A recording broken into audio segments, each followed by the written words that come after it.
Hello, hello, Leo Collective. Ako po si James from James Tarot PH.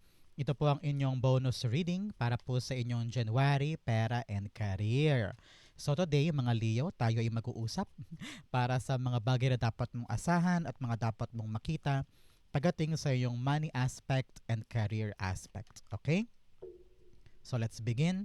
Inhale and exhale. Holy Spirit, Spirit Guides, ibigay natin kay Leo ang mga mensaheng dapat nilang malaman para sa araw na ito at para sa buwan na ito. Okay? In your overall energy, meron po kayong the Five of Swords. In the area of what's blocking, ano yung humaharang para sa career and pera, the Six of Pentacles. In the area of what you need to do, meron po kayong the Three of Wands. In the area of what you need to focus on, meron po kayong the Seven of Wands. In the area of your what's coming in, the Ten of Swords. In your divine messages, meron po kayong the Queen of Wands. In the area of your near future, and in your fortune rather, wow, fortune, fortune indeed. The wheel of fortune is here. Kung nanggaling ka sa pagkabagsak or pagkalugmok or pagkalugi or anything, wow, babawi ang kapalaran para sa'yo, may darating na magandang bagay. Okay? In your near future, meron ka pong the Two of Cups, beautiful. At ang missing puzzle piece, yung kulang na kulang pong elemento para yung pera goals mo at career goals mo yung mangyari na, ito po yun. Mamaya sabay-sabay natin siyang bubuksan at the end. But first, thank you po muna mga Leo para sa inyong donation. Saka po sa mga hindi nag skip ng ads. Nako, napakalaking tulong po ninyo para sa paglago ng ating channel. Napakalaking suporta po niyan para sa akin. Salamat din po sa mga nag-comment at nagla-like. Malaking suporta po yan sa paglago natin every time na nag-upload po tayo. Salamat po.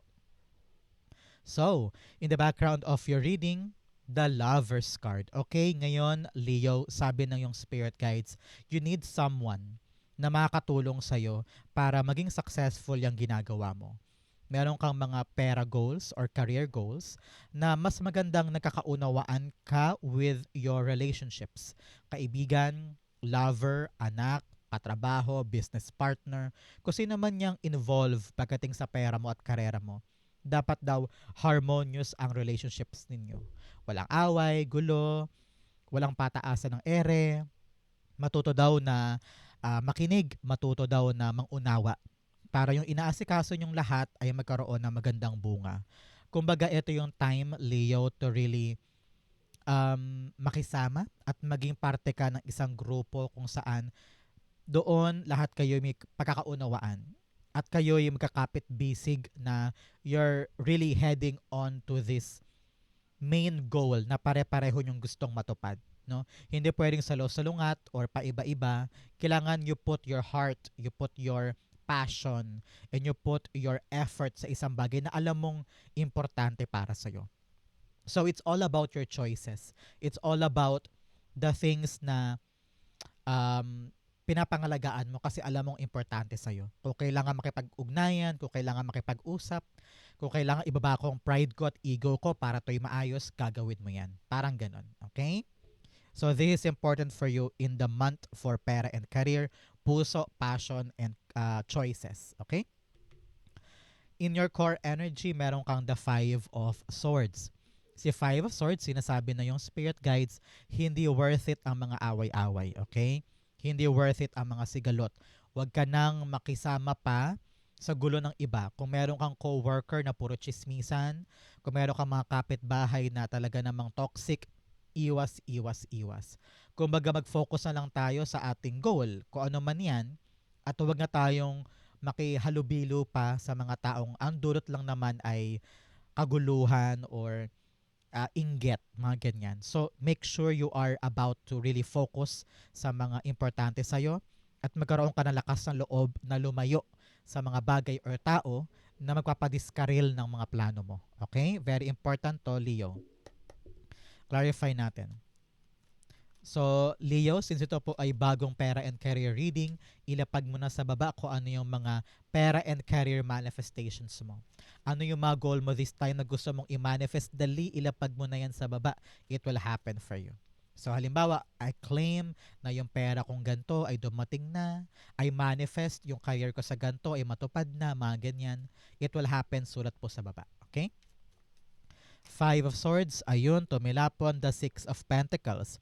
Meron kang 6 here, kayo po'y ini-encourage ng yung spirit guides, Leo, na magbalik tanaw sa past mo. Tingnan mo kung saan ka nagkakamali. Tingnan mo kung ano yung mga mali mong kilos para maitama pa. At ano yung mga bagay na natutunan mo in the past, mga lessons na nakuha mo para i-apply mo ngayon sa mga bago mong choices para kung ano man yung mga pagkakamali before ay hindi mo na maulit. So, meron ka daw dapat i-review para makita mo kung ano yung mga dapat mong ikilos moving forward. Okay?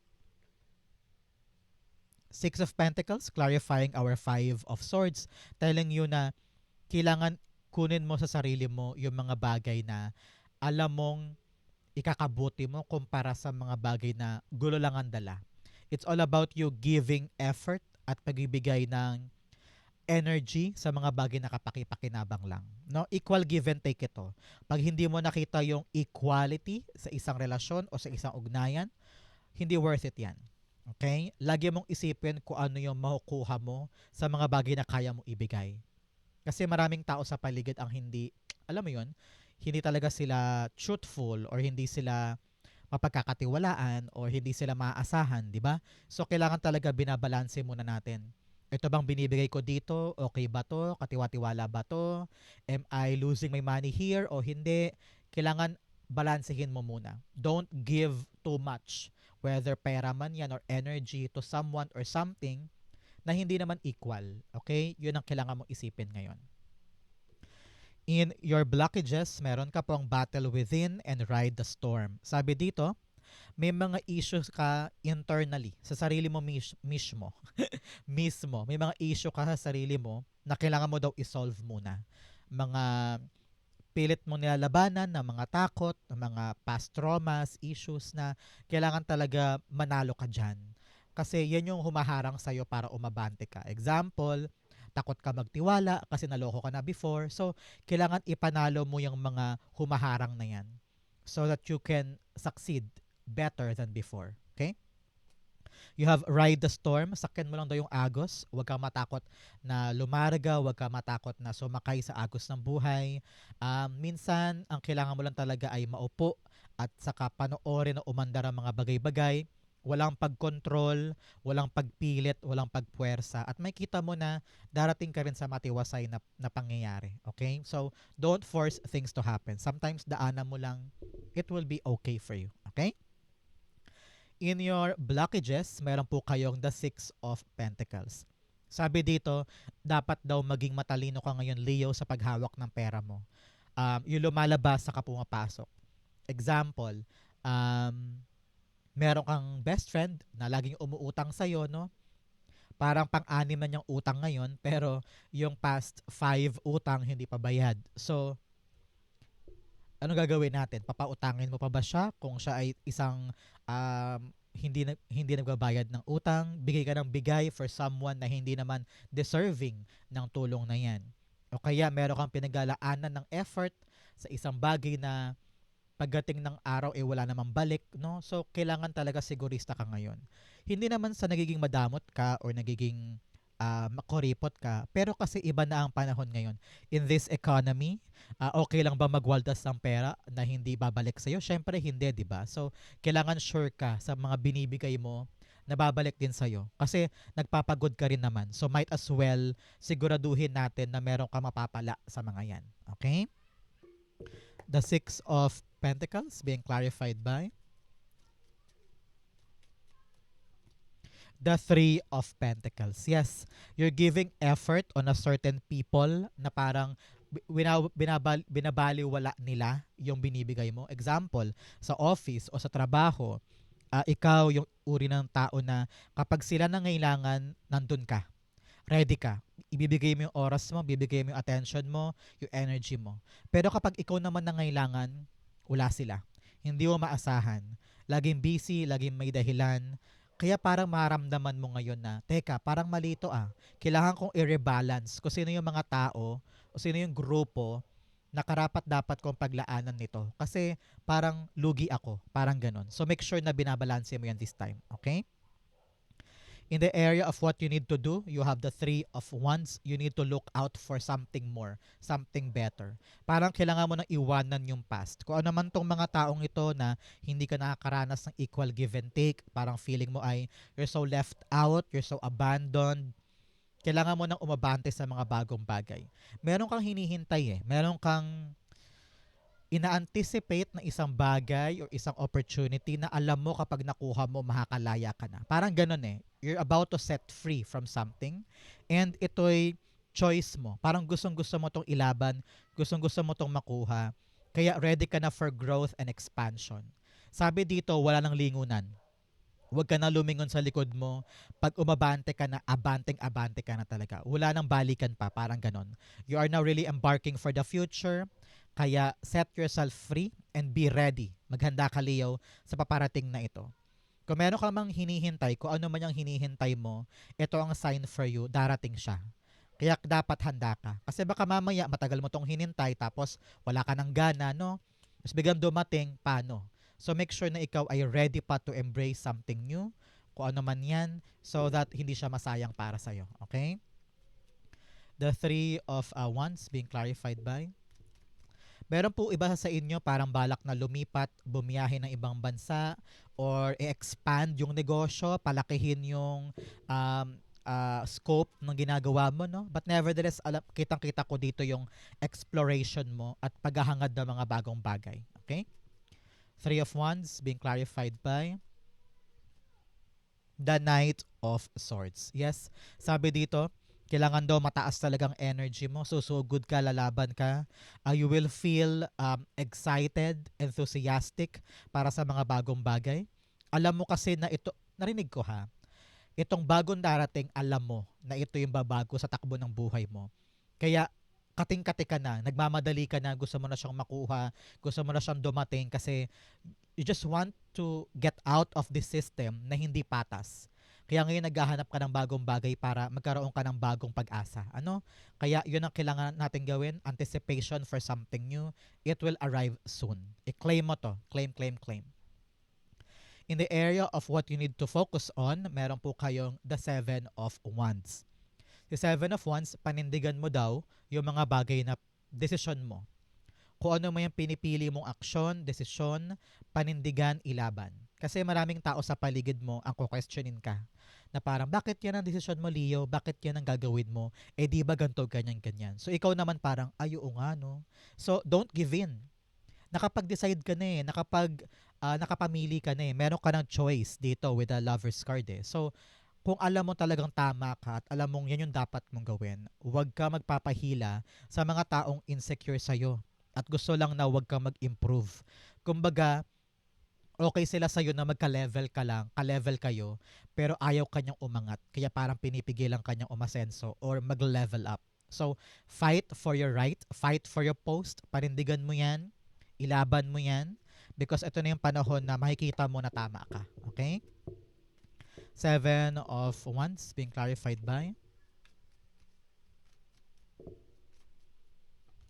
the Nine of Swords. Yes, nakaka-drain na ng isip, nakaka-stress na, punong-puno ka na ng anxiety and stress and worry, pangamba, no? Marami kang takot, sabi mo, kaya ko ba talaga to? Mapapanindigan ko ba to? Walang sumusuporta sa akin, lahat sila against.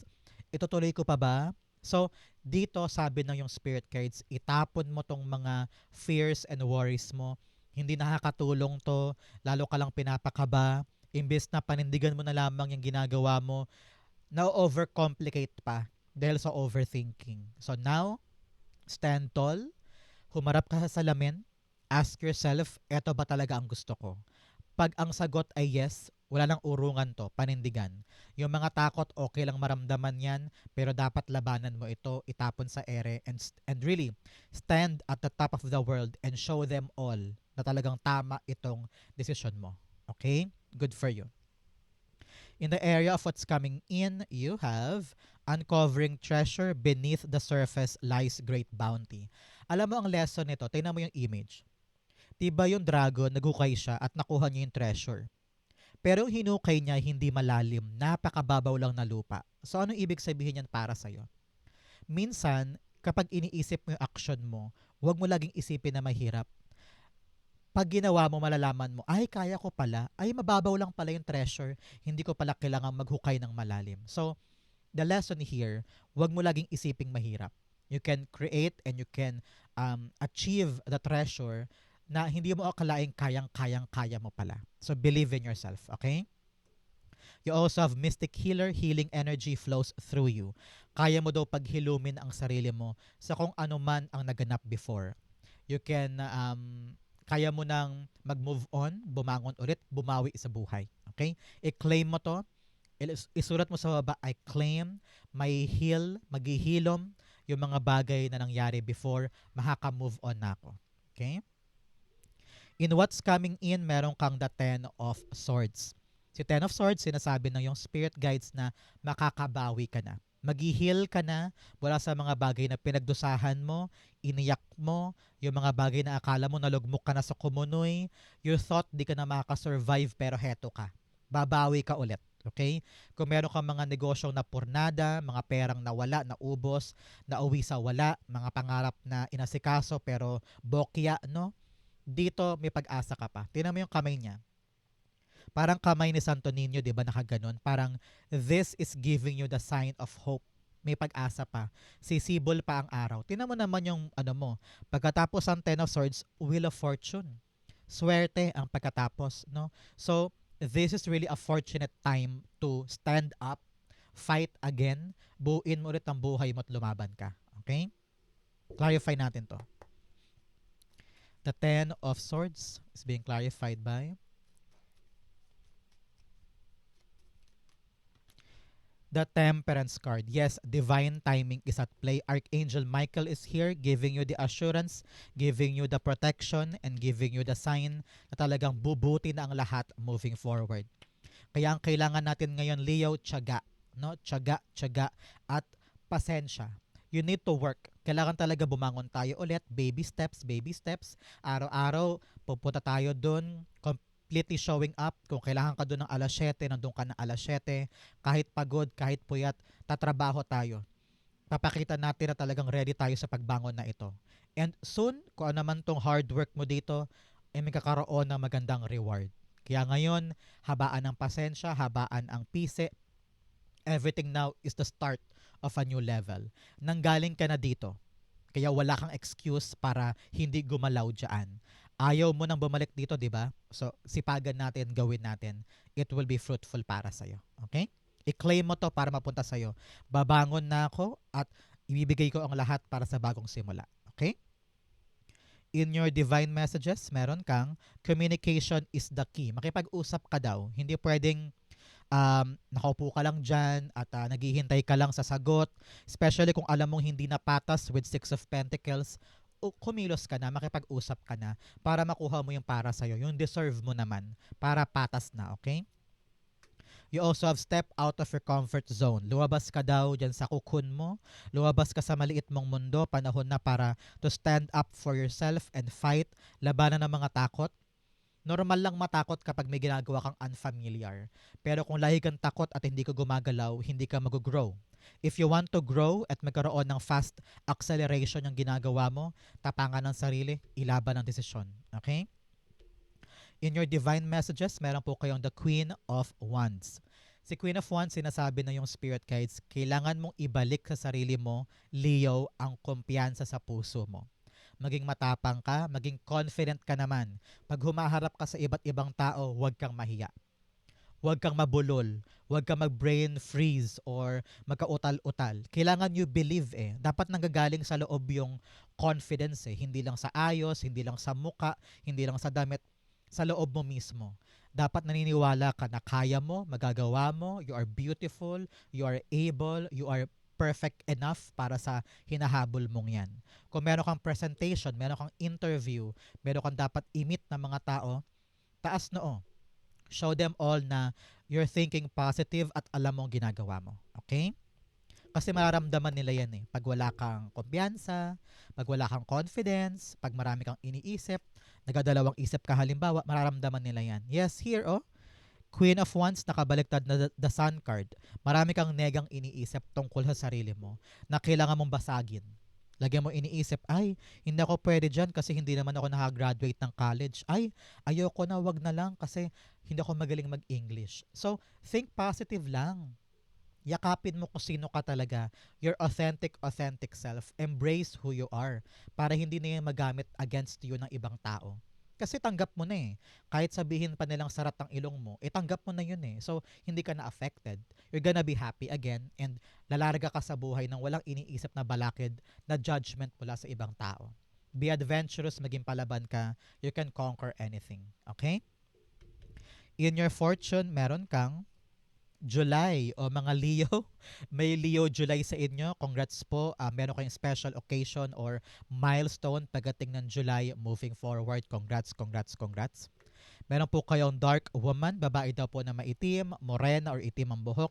May concern daw sa kanya. Kausapin mo. You also have hills, obstacles to overcome. Meron daw po kayo mga dapat lagpasan na mga obstacles this time. Kayang-kaya mo yan. Believe in yourself and think positive. You can do it. You also have shield. You need to defend yourself. Yes, ito yun.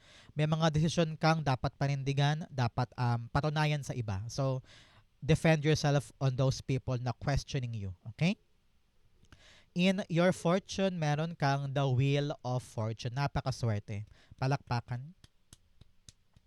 I-claim mo to, Leo. Titigan mo mabuti ang Wheel of Fortune. I-claim mo to na ma-attract mo yung frequency of abundance, frequency of money, energy of fortune. Yakapin mo. I claim it, I claim it, I claim it.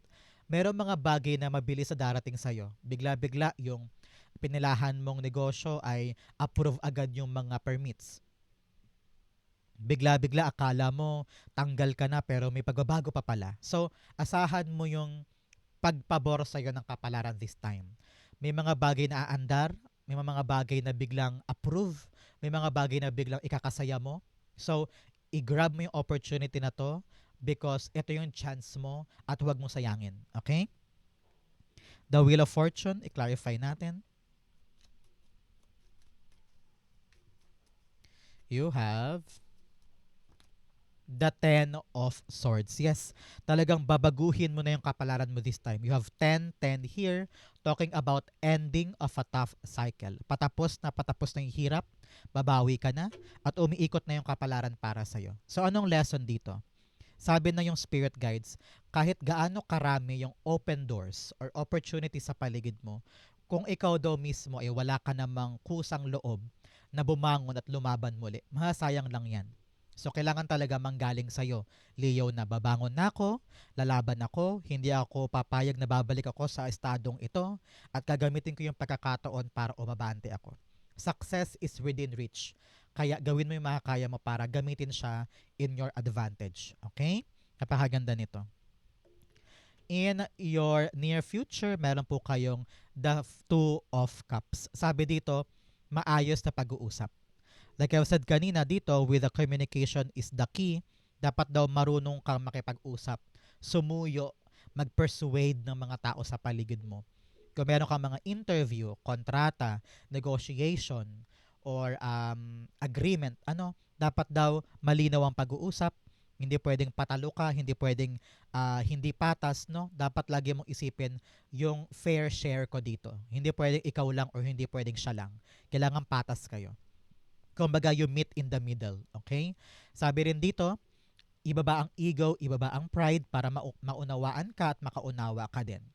For other Leo po dyan, with lovers and two of cups, sinasabi dito na para bagang ang makakatulong mo sa iyong pag-unlad pagdating sa pera and career ay ang iyong lover or ang iyong partner. Para meron daw kayong dapat pag-usapan na dapat nyong linawin. Siguro magkaiba kayo ng gustong gawin, Si lover, ito ang plano niya sa pera. Ikaw naman, ito ang plano mo sa pera. Magkaiba. So, linawin. Kailangan planchado yan. Kailangan you meet in the middle. Meron kayong agreement para sabay kayo at magkatuwang kayo moving forward sa plano mong pera and career. Kailangan hindi pwedeng magkaiba. Hindi pwedeng kikilos lang siya tapos ikaw iba kilos mo. Kailangan jive kayo para walang mangyaring aberya. Okay? Ganon din sa partnership sa negosyo. Baka yung business partner mo, iba ang gusto, iba gusto mo. Kaya kailangan swak kayo pareho, okay? Two of Cups being clarified by the Page of Swords. Aralin mo daw mabuti, Leo. Aralin mong mabuti kung ito man ay kontrata, pag-uusap, or agreement, kahit maliit lang yung paper na yun dapat mong pirmahan, basahin mo muna. Kung hindi mo naiintindihan, linawin mo. Para alam mo daw yung pinapasok mo, okay? Kung meron kang mga new renewal, contract renewal, or meron ka papapirmahan na bagong bagay na hindi mo naman naiintindihan, buhisiing mabuti para hindi ka mahulog sa kung anumang komplikasyon, okay? For others po, sa mga lovers na may mga ugnayan with relationships, sabi dito, kailangan daw you act in a way para makaunawa, hindi lang basta para manalo sa argumento. Okay?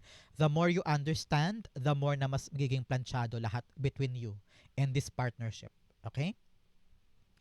Ang missing sa buhay ni Leo para sa time na ito, para yung pera goal at money goal or career goal ay matumbok na, you have the Three of Swords. Talagang moving forward to.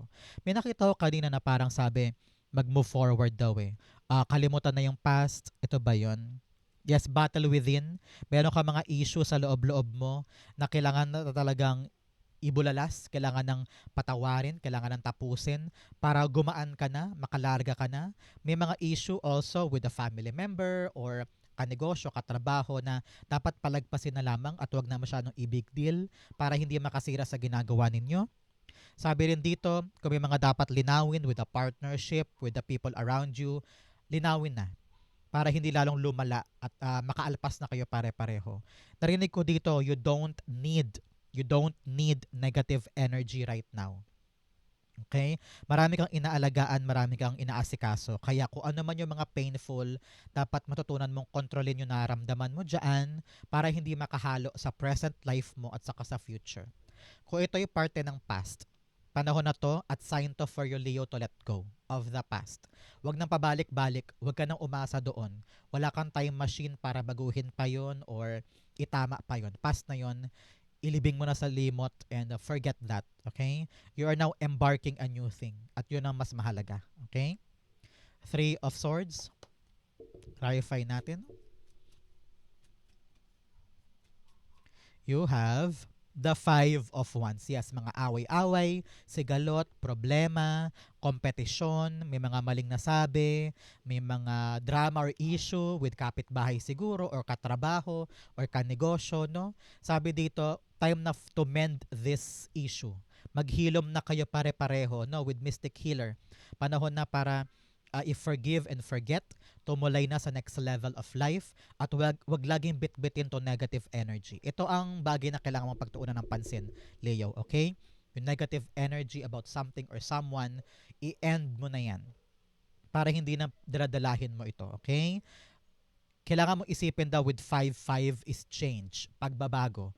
Pagbabago sa nararamdaman, pagbabago sa mga dapat i-expect, at pagbabago sa mga daladalahin mo, okay? You need to fix that now para yung pera goals mo at career goals mo ay maging maayos ang andar. Okay? So Leo, ito po ang inyong January pera and career. Saan po kayo nakaresonate? Comment down below. Babasahin ko po yan. Thank you Holy Spirit, Spirit Guides for the clarity and messages na dapat malaman ng mga Leo this time. Thank you po for watching hanggang dulo mga mahal kong Leo. I love you. This has been James for James Tarot PH. God bless everybody.